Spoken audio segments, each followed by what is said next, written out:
रहीम अस्सलाम वालेकुम दोस्तों। आज की दो नहायत ही अहम अपडेट्स जिसमें कि पहले नंबर पर मैं आपको बताऊंगा कि जो नादरा के जिन लोगों को मसाइल सामने आ रहे थे, मिसाल के तौर पर जो बुज़ुर्ग अफराद थे उनके लिए उनके अंगूठों के निशानात की तस्दीक नहीं हो रही थी, तो उस पर गवर्नमेंट ने बड़ा सख्त मौक़िफ़ अभी इख्तियार किया है, बड़ा सख्त एक्शन लिया है।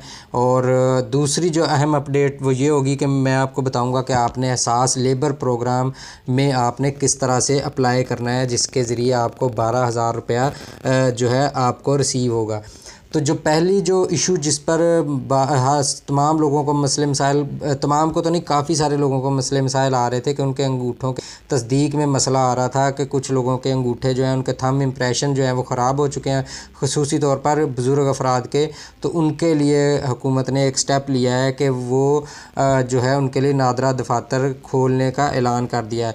असल में हुआ ये था कि पहले ये दफातर 27 अप्रैल से ओपन होने थे, लेकिन उसके बाद जो है वो हुकूमत की बात नहीं मानी गई। नादरा ने उसके ऊपर ये कह दिया कि नादरा को हुकूमत पाकिस्तान की तरफ से दफातर खोलने की कोई हदायत मौसूल नहीं हुई।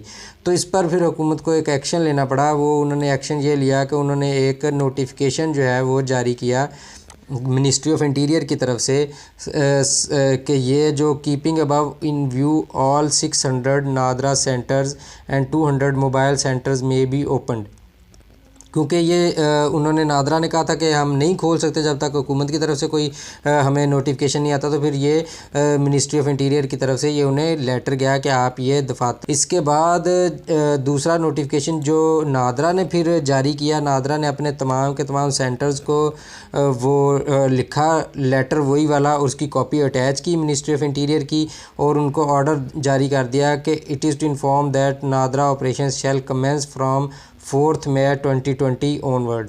तो ये उन्होंने ये किस वजह से किया कि एक तो थंब इम्प्रेशन की वजह से, दूसरा जिन लोगों के कुछ ऐसे भी अफराद थे जिनके वालदैन वफ़ात पा चुके थे और वो अहल थे, और दूसरा चीज़ किसी का अगर जो शनाख्ती कार्ड की मुद्दत जो है वो ख़त्म हो चुकी थी, और तीसरा जो है ये जो इशू एक और आ रहा था कि उन किसी के शरीक हयात या किसी के जो वालदैन हैं वो अहल थे लेकिन वो उनकी वफ़ात हो चुकी थी, तो उनके लिए भी ये इन्हें खोलना पड़ा। ये दफातर जो है उनका खोलने का ऐलान किया। वैसे तो 27 अप्रैल से खुलने थे लेकिन उन्होंने खोले नहीं नादरा ने, तो फिर हुकूमत ने उसके लिए ये नोटिफिकेशन जो भी मैंने आपको दिखाया है ये वाला जारी किया।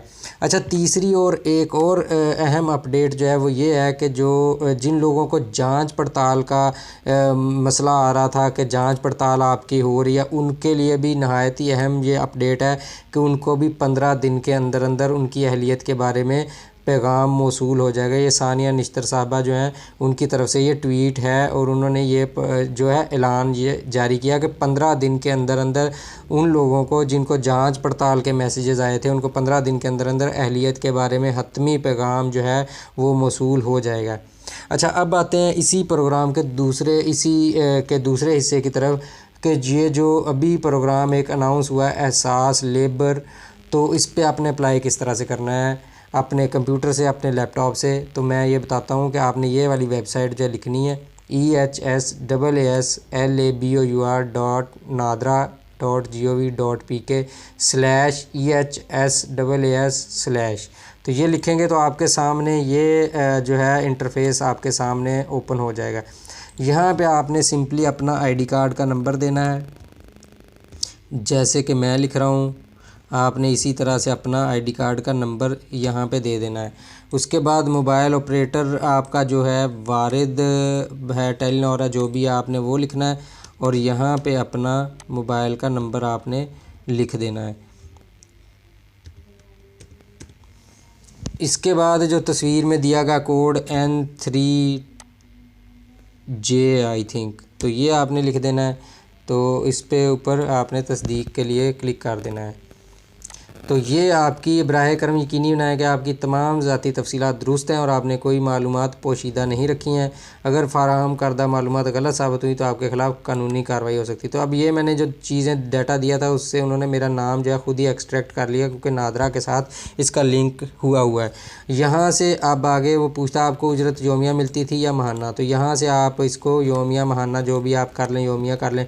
पेशा मुंतखब करें, बढ़ई, बावर्ची, इलेक्ट्रीशियन, चले मैं इलेक्ट्रीशियन पे कर लेता हूँ। आपकी अंदाज़न माहाना आमदन क्या थी, 10 से 15 हज़ार की रेंज में आप वो लिख दें। आपकी मुलाजमत किस तारीख को ख़त्म हुई है, जब ये क्लिक करेंगे तो आपके सामने ये आ जाएगा। आप यहाँ पे मंथ लिखेंगे, मार्च फॉर एग्ज़ाम्पल है 2020, और डेट कौन सी है उस पर आपने क्लिक कर देना, 18 मार्च है मिसाल के तौर पर, तो ये यहाँ पे लिखी आ जाएगी। क्या आप किसी के लिए काम करते थे या खुद बरसरे रोज़गार है, तो इधर आप अपना रोज़गार था या किसी के लिए काम करते थे वो यहाँ पर लिख दें। इसके बाद आपके मालिक का नाम क्या था वो आप यहाँ पे अगर खुद अपना रोज़गार लिखेंगे तो यहाँ पर आपका अपना नाम खुद ब खुद यहाँ पर आ जाएगा। अगर आप किसी के लिए लिखते थे तो वो आप इधर आपको वो इस तरह से मिसाल के तौर पर दीगर करूँगा तो यहाँ पर आपको वो कंपनी का नाम लिखना पड़ेगा। तो मैं अपना रोज़गार पर ही अभी जा रहा हूँ, तो वो ये आ गया। यहाँ से आपका ज़िला और तहसील आपने मुंतखब करनी है। मिसाल के तौर पर ज़िला जो है मैं इस्लामाबाद लिख देता हूँ, तो तहसील जो है उसकी इस्लामाबाद ही है। अगर मैं कोई और लिखता हूँ, मिसाल के तौर पर बाग लिखता हूँ, तो इसमें 3-4 तहसीलें जो देरकोट, हाड़ीगल और बाग, ये इनमें से जो तहसील होगी आप उस पर क्लिक कर देंगे। इसके बाद आपने तस्दीक पर बटन दबाना है ये वाला, और इसके बाद आपने एप्लीकेशन जमा करवा देनी है। इनफैक्ट मैं ये एप्लीकेशन जमा नहीं करवाना चाहता, लेकिन आपको मैंने तरीक़ेकार सारे का सारा बता दिया। आप इसी तरह से गाइड अपने आप को ये सारे का सारा ख़ुद आप कर सकते हैं, आपको किसी की हेल्प की ज़रूरत नहीं पड़ेगी। लेकिन जिन अफराद को नहीं आता और जिनको आता है उनको चाहिए कि उन लोगों को गाइड करें, उनकी जो एप्लीकेशंस हैं वो जमा करवाएं, ताकि जिन लोगों को जो भी जिनका भी बेरोज़गारी का मसला बना है, जो मज़दूर बेचारे बेरोज़गार हुए हैं, तो वो उनके लिए जो है ये आप अप्लाई कर सकें और उनको गाइड कर सकें। Thank you very much. अल्लाह हाफिज़।